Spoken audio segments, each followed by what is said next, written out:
말씀을 가지고 성도의 존귀함이라는 제목으로 말씀을 드리겠습니다. 세상에는 귀한 것과 천한 것이 있습니다. 귀한 것은 소중하게 다루고 천한 것은 소중하게 여기지 않습니다. TV에 보면은 어떤 물건을 진품이냐 아니냐 가리는 그런 프로그램이 있어요. 어떤 분은 집에서 이렇게 갑오로 이렇게 보관하던 항아리가 얼마나 될까 궁금하니까 그걸 가져와서 이렇게 점검을 받아봅니다. 감점을 받아보면은 가지고 올 때는 아주 그냥 소중하게 이렇게 종이로 싸가지고 이렇게 가지고 와서 감정을 받아볼 때 감정값이 이렇게 별로 안 좋게 나오잖아요. 그러면 그냥 버리고 가요. 근데 집에서 그냥 별로 중요하게 여기지 않았지요. 그냥 항아리 한번 감정 받아보자 하고 가지고 온 거 있어요. 그런데 놀랍게도 이게 비싼 값으로 판매가 되면요, 갑자기 물건에 대한 그 대우가 달라져요. 가져올 때는 그냥 막 가져왔는데 갈 때는 막 종이에 싸가지고 조심조심 갑니다. 귀중하면 이렇게 소중히 다루는 거예요. 그 비싼 명품 백이 있는데 그것도 짝퉁 있잖아요. 똑같이 생겼어요. 근데 그냥 볼 때는 구별하기가 어려워요. 이게 어느 게 명품이고 어느 게 짝퉁인가. 근데 그 쉽게 구별할 수 있는 방법이 있다고 그래요. 그게 뭐냐면 명품백은 비가 올 때 품에 이렇게 놓여요. 근데 짝퉁백은 머리 위에 이렇게 올려가지고 비를 막는 그런다 말이에요. 사람도 귀한 사람이 있고 비천한 사람이 있어요. 귀한 사람은요 극진한 대접을 받고 천한 사람은 몇시천대 받습니다. 그래서 누구나 귀한 사람이 되고 싶어하는 것입니다. 어느 가수가 이렇게 말하는 거 들어보니까 자기가 무명을 오래 했대요. 무명 가수를. 근데 그때는 막 정말 출연료도 싸고 말이죠. 너무 작대요. 그 순서가 자기 순서로 나가려는데 유명 가수가 오거든요. 유명 가수 밀린대요. 그래 맨 꼴찌로 나가보면 유명 가수가 노래 부르면 관중도 다 버리니까 그냥 텅 빈 그러한 노래에서 그냥 공연장에서 그냥 속으로 눈물을 흘리면서 노래를 부른다는 거예요. 무명 가수의 큰 선음을 이렇게 얘기하는 걸 들어봤어요. 그런 것입니다. 그래서 사람은 귀해야 돼요. 그런데 오늘 하나님은 우리 예수 믿는 성도를 존귀하게 여겨서 너희는 택하신 족속이요 왕같은 제사장들이요 거룩한 나라요 그의 소유된 백성이니 이는 너희를 어두운 데서 불러내어 그의 기한 밑에 들어가게 하신 자의 아름다운 덕을 선사하게 하려 하십니다. 이렇게 말씀했어요. 예수 믿는 성도는 엄청난 존귀의 신분을 가지고 있다고 말씀하시는 거예요. 그리고 하나님 우리를 왕같이 데려가신다는 거예요. 제가 어느 분을 이렇게 전도를 할 때 이런 말 해봤어요. 당신은 지금까지 최고로 대접받은 것이 무엇입니까? 물어보니까 어떤 서울 사람은 내가 최고로 대접받은 것은 저 워커힐에서 20만원짜리 저녁밥상을 받아온 것입니다. 이런 말 하더라고요. 그 시골 사람한테 그 말을 했더니 내가 최고로 대접받은 것은 내가 힘들게 일할 때 남편이 수고했다 이렇게 말해줄 때 최고의 대접이었다. 그래요. 그러나 하나님은 우리를 왕같은 제사장이라고 대접해 주시는 거예요. 비교가 안 되는 거예요. 그러니까 예수 믿으면 하늘의 존귀한 최고의 축복을 받는 것입니다. 그럼 오늘은 예수 믿는 성도가 왜 이렇게 존귀한 존재인가 한번 알아보고 존귀한 성도의 삶은 어떻게 해야 되는가 한번 알아보면서 은혜를 나누고자 합니다. 첫 번째로 존귀한 성도가 존귀한 것은 하나님 아들 독생자의 보혈의 무한대의 값으로 대속했기 때문에 그렇다는 것입니다. 아멘. 베드로전서 1장에 보면 너희가 알거니와 너희 조상이 물려진 헛된 행실에서 대속함을 받은 것은 금이나 은같이 없어질 것으로 된 것이 아니요 오직 흠없고 점없는 어린 양 같은 그리스도의 보배로운 피로 된 것이다. 이렇게 말합니다. 사람은 누구나 죄를 지어서 죄값이 있는데 그 죄값은 사망인 거예요. 그래서 죄로 죽을 수밖에 없는 우리를 하나님 우리를 구원하시기 위해서 하나님이 하나밖에 없는 독생자 예수님의 보혈의 피로 대신 그 값을 대속했어요. 대신 갚아줬다는 거예요. 우리가 얼마나 소중하고 존귀하게 아들의 생명을 우리가 바꾸셨겠어요. 우리가 그만큼 존귀하다는 거예요. 우리가 성도는 하나님의 무한대의 값비싼 보혈의 핏값으로 샀기 때문에 존귀한 존재라는 것입니다. 아멘. 값비싼 존재라는 거예요. 두 번째로 성도가 존귀한 존재인 것은 우리가 하나님의 소유이기 때문에 그런 거예요. 여러분, 똑같은 물건이라도 누구의 소유에 따라서, 누구의 소유냐에 따라서 그 가치가 엄청난 차이가 있어요. 그 유명한 미국의 그 가수였던 엘비스 프레슬리가 쓰던 기타는 일반 사람이 쓰던 기타와 비교할 수 없이 엄청난 가격에 팔리는 것입니다. 똑같은 기타이지만 다른 사람이 쓰는 같은 뭐 별로 비싸잖아요.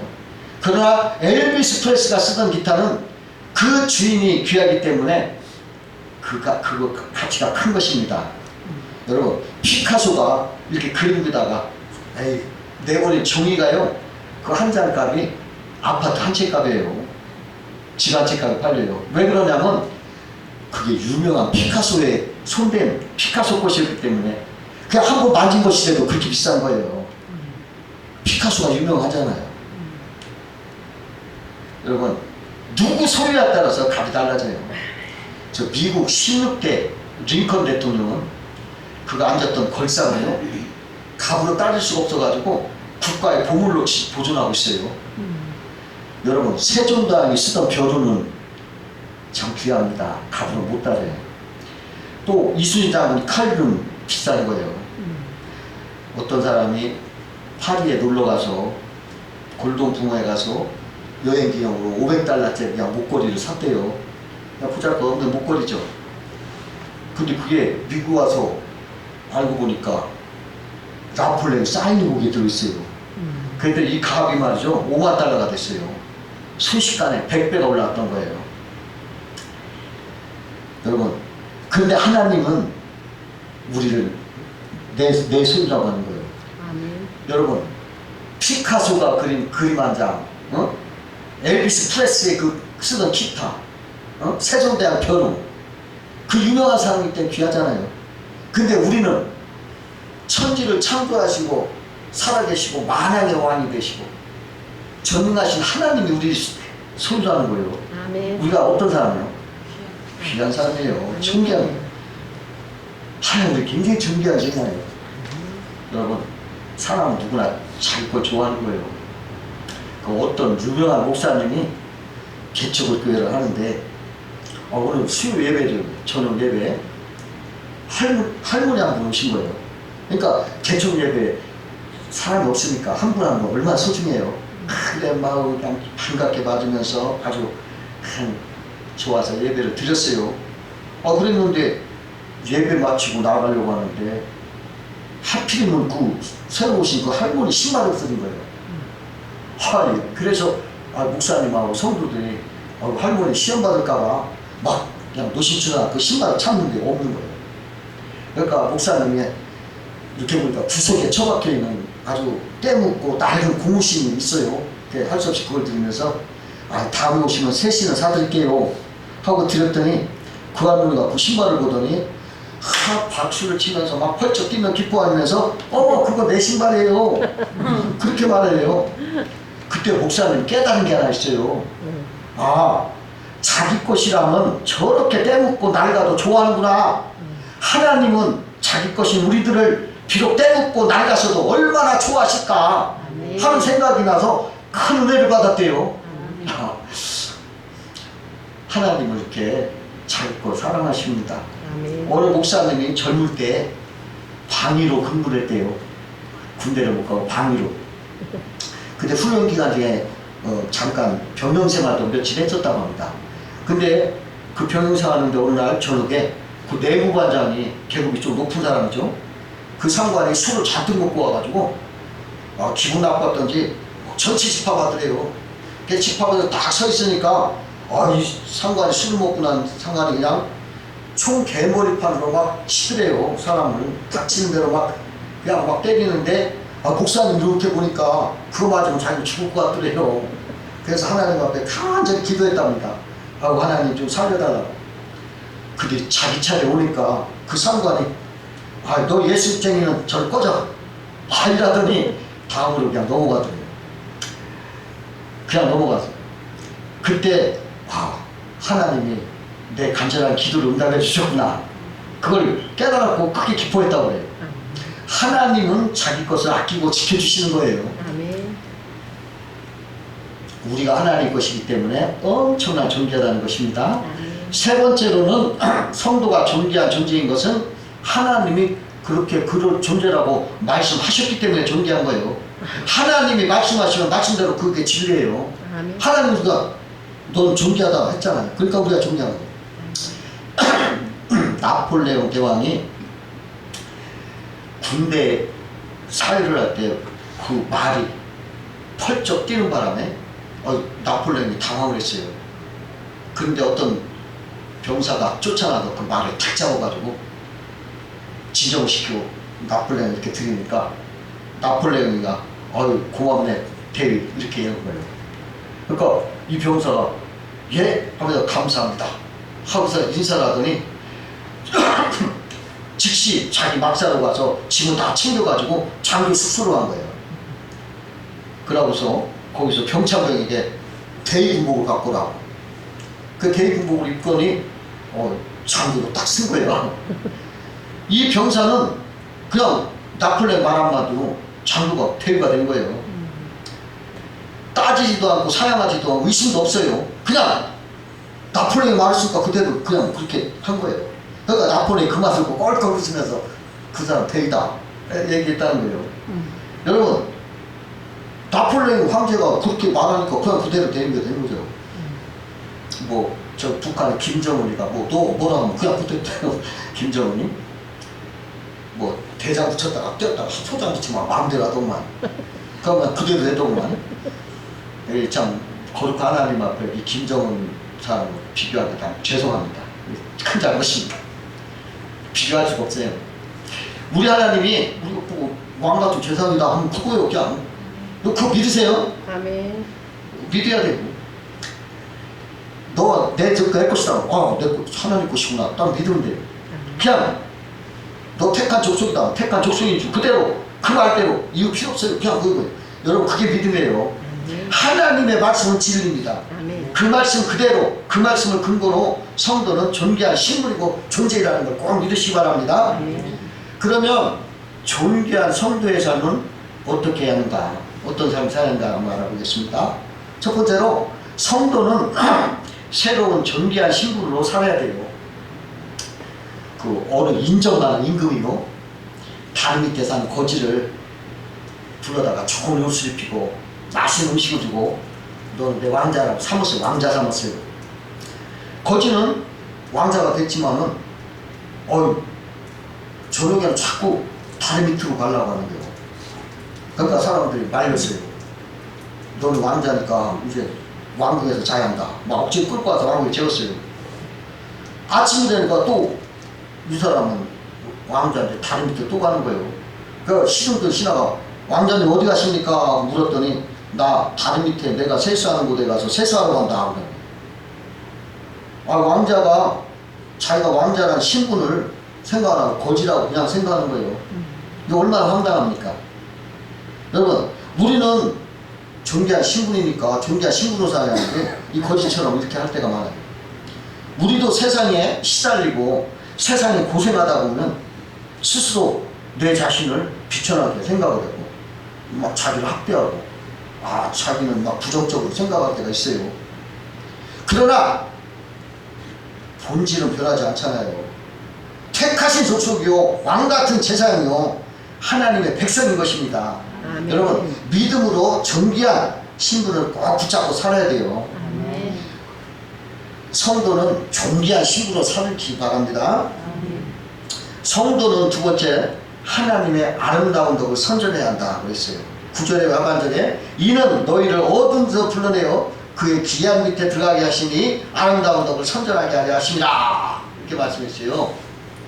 우리들은 하나님을 찬송하고 찬양하고 감사하고 선전해서 아직도 주님을 모르고 어둠 속에 있는 자들을 불러서 그 아름다운 빛으로 들어가게 하라는 거예요. 그 영국 런던의 그 프린스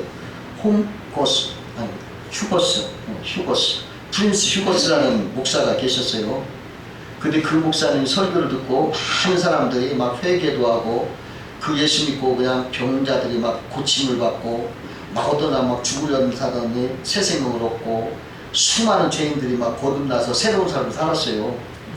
근데 그때 런던에 유명한 무신론자 찰스 브래드레프라는 사람이 있었어요. 그가 목사님에게 찾아와서 나는 아무리 보아도 하나님이 계시지 않는다. 우리 군중들 앞에서 공개 토론하자. 목사님은 하나님이 계시다고 증언할 수 있는 사람 100명을 데리고 와라. 나도 무신론자 100명을 데리고 오겠다. 그래 그날이 돼서 토론이 붙었어요. 목사님은 100명을 데리고 왔습니다. 그러나 무신론자 브래드레프는 한 명도 못 데리고 왔어요. 혼자 왔어요. 토론이 벌어졌어요. 브래드레프가 먼저 뭐라 하냐면 과학비를 이름으로 볼 때 비과학적이다. 하나님 없다. 과학적으로 측정이 안 된다. 막 이러면서 횡설수설 그냥 불신앙에 막 무신론을 얘기하는 거예요. 이제 이번에 휴거스 목사님이 얘기할 차인데 휴거스 목사님은 내가 무슨 말 하든 당신 듣지도 않을 테니 우리 실제로 여기 100명의 성도들이 차례로 한번 얘기하고 해봅시다. 그 사람들 얘기하는 거예요. 성도들 뭐라 하면 나는 예수님 때문에 거듭났습니다. 또 어떤 나는 예수님 아니었으면 자살했을 것입니다. 나는 이미 예수님이 아니었으면 이 세상 사람이 아니었을 것입니다. 나는 불치병이 걸렸지만 예수님이 나를 낫게 하셨습니다. 예수님이 나를 살려주셨습니다. 나는 이미 관 속에 있었어야 할 사람입니다. 나는 예수님이 아니었으면 나는 이혼했을 뻔했습니다. 예수님이 주시는 사람은 나는 행복하게 가정을 이루며 살고 있습니다.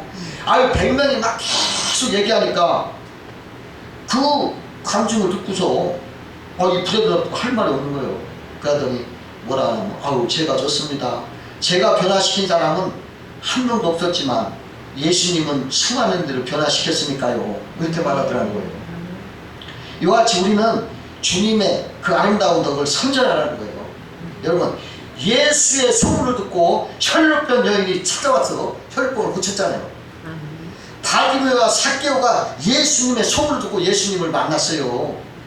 오늘날도 예수의 아름다운 소문을 넘쳐나도록 선전꾼이 돼야 돼요.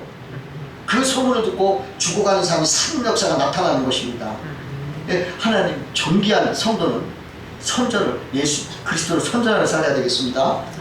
세 번째로 성도는 악에서 떠나 선하게 살아야 돼요. 존귀한 성도는 악에서 떠나 선하게 살아야 돼요. 그 옛날 드라마나 영화를 보면은 막 조폭들이 막 손목에다가 착하게 살자 이게 문신하고 이렇게 하는 걸 내가 영화에서 봤어요. 참 쓰는 나요. 착하게 살자.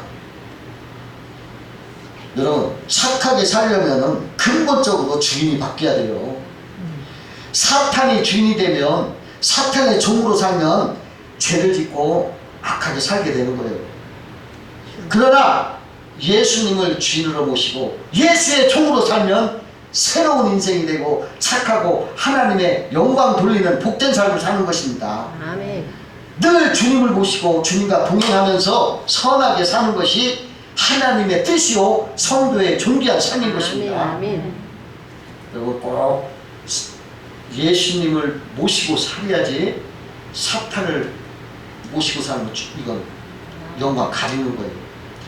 예수 안 믿고 살면요 자연히 사탄이 주인 되는 거예요. 가운데가 없어요. 내가 예수를 믿고 예수님을 주인으로 마시면 예수님의 종이지만 예수님을 믿지 않으면 나는 사탄 안 모실까 나 사탄 종 아니야? 아닙니다. 예수님을 버리는 그 순간 그 즉시 사탄의 종이라는 걸 증명하는 거예요. 중간이 없어요. 어떤 사람은 예수 믿으면 예수 안 믿으면 자기가 사탄의 종이가 몰라요. 예수 믿어야 선하게 살 수가 있어요. 아멘. 네 번째로 성도는 예배를 드리며 살아야 된다는 거예요. 이스라엘 백성이 광야를 이렇게 지날 때 하나님의 회막은 이스라엘 지파의 중앙에 항상 있었어요.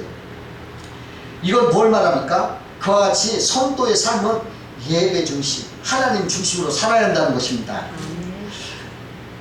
그 카이젤 황제가 독일을 다스릴 때 아들 5을 둔 가난한 성도가 살았었어요. 하루하루 품팔이해서 먹고 사는데 어느 날은 몸이 아파서 품팔이를 못 나가니까 그날 굶었던 거예요. 그러니까 배고프니까 그 아버지가 아파도 다시 일을 나가려고, 아이들아 우리 예배를 드리자 그렇게 말하니까 애들이 뭐라고 하냐면, 아유 예배 드린다고 빵이 나와요? 이거 불평을 하는 거예요. 아버지가 얘들아 그러면 안 돼. 예배를 드리면 하나님이 빵을 주실 수도 있다. 그리고 예배를 드리고 밖으로 나가 큰아들이 아버지 비둘기가 도망갔어요. 그 가난한 집에서 비둘기 한 마리가 있었는데 비둘기도 먹지 못해 배고프니까 도망간 거예요. 그러니까 그 큰아들 말 듣고 막내 아들이 예배를 드리면 빵이 생긴다더니 비둘기만 도망간대. 불평하는 거예요. 그래도 아버지는 그런 말 하면 안 된다. 아들에게 말하는 거예요. 그러고 있는데 조금 후에 그 비둘기가 날아왔어요. 비둘기가 왔다. 근데 비둘기 입에 뭐가 물어져 있어. 알고 보니까 그게 번쩍거리는 다이아몬드 반지요. 큰아들이 말하는 거예요. 이거 하나님이 보내주신 겁니다. 어서 팔아서 빵 사 먹자. 그러니까 아버지가 이거 비둘기가 실수한 거야. 비둘기가 해서는 안 될 일 했구나. 반지인자를 찾아줘야 하는데 어떡하나. 반지를 껴보니까 거기에 뭐라고 써있냐면 카이젤 황제라고 써있는 거예요. 황제 카이젤 거요. 황제가 세수하기 위해 반지 잠깐 벗어놓은 사이에 비둘기가 후고 간 거예요. 그러니까 아버지가 그 황제를 찾아가서 반지를 돌려줬어요. 그랬더니 황제가 감탄한 거예요. 내 나라에 이렇게 정직한 사람이 있다니. 감탄스러워. 엄청난 돈을 주고 토지도 엄청나게 사줬어요. 그 가족에게 다 사줬어요. 그리고 나서 그 황제가 그 나라의 책관 화가를 불러다가 가정 예배를 드는 그 가족의 모습하고 반지를 입에 물고 그 집으로 날아가는 비둘기 모습을 한 폭의 그림으로 그리게 했어. 그 그림을 자기 거실에다 걸어놓고서 바라보았어요. 근데 그 그림이 지금은 독일의 국보가 되었습니다. 존귀한 성도는 예배 중심으로 살아서 복을 받고 예배 드릴 때 영혼이 즐겁고 힘을 얻게 되는 거예요. 여러분 느헤미야서 8장 10절에 보면 여호와를 기뻐하는 것이 너의 힘이니라. 믿는 성도가 하나님을 예배하고 하나님 중심으로 살고 예배하는 삶은 힘이 나는 거예요. 기쁨이 나오는 거예요. 즐거움이 나는 거예요. 여러분 우리가 항상 하나님을 즐거워하고 기뻐하면서 존귀한 삶을 사시기를 주의 이름으로 축원드립니다. 기도하고 있습니다.